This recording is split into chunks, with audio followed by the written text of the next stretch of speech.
المدینہ کیٹرز کے مالک شوکت علی یوسفی کے بڑے بھائی اور حجویری فرنیچر کے مالک الحاج رانا جان محمد مرحوم کی ختم چیلم ٹاؤن شپ B2 بلاک میں منعقد کی گئی، جس میں درباری ثنا خاں بشیر برادران نے ذکر باری تعالیٰ سے حاضرین پر وجہ طاری کر دیا۔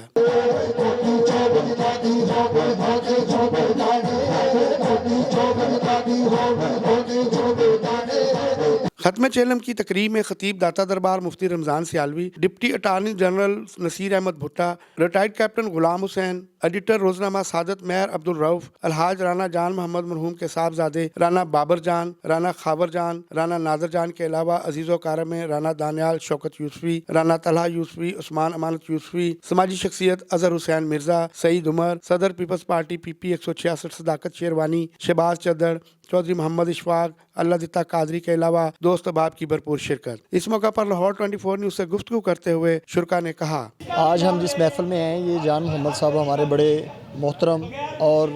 اللہ کے ایک نیک بندے تھے، جنہوں نے ہمیشہ ہی علاقے کی فلاح و بہبود میں کام کیا تھا، غریبوں کے ساتھ کھڑے رہے ہیں،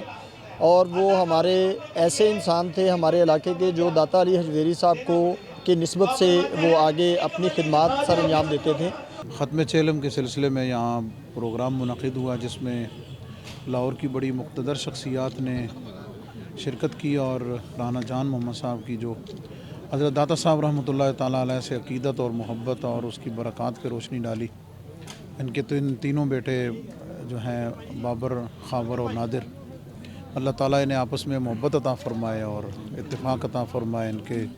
چچا جان جناب رانا شوکت صاحب، ان کے ماموں جان بہنوئی، سب پر اللہ تعالیٰ فضل فرمائے۔ تقریب کے دوران خطیب داتا دربار مفتی رمضان سیالوی نے الحاج جان محمد مرحوم کے صاحبزادوں کی دستار بندی بھی کی۔ آخر میں مفتی رمضان سیالوی نے مرحوم الحاج جان محمد کے اصال و ثواب کے لیے دعائیں بھی کیں۔ کیمرہ مین خرم ایاز کے ساتھ عارف بھٹی، لاہور 24 نیوز، لاہور۔